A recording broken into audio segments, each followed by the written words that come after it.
Hi, I'm Liz. I'm the Senior Ranger for Hart District Council and also the Ranger for Hazeley Heath.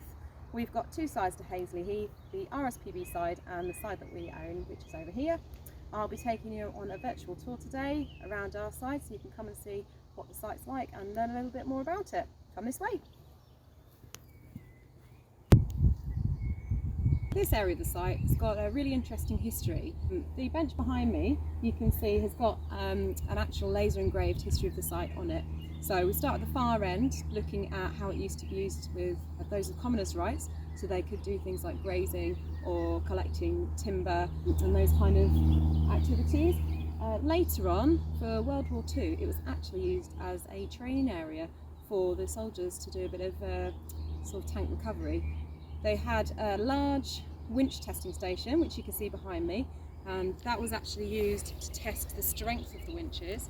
They would have this large ramp that goes downhill at the end, and they would actually test how well the winch was doing with dragging big weights up it. There's a lot of history associated with the site. We've even got a load of tank tracks that we recovered from when we did some previous conservation and restoration work on the site.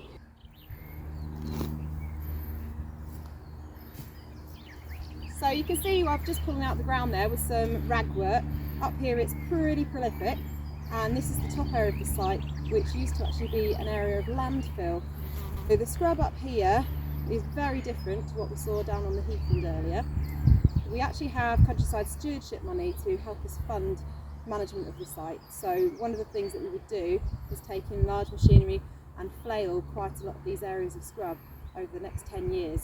It might seem extreme, but actually it's a really worthwhile and efficient way to manage it, and the site is so huge on this side in terms of this type of scrub that we've got, that doing sections each year will actually help us maintain it much more appropriately for the animals, particularly things like the whitethroat that like to use these areas, and it will create a really good mosaic of habitats.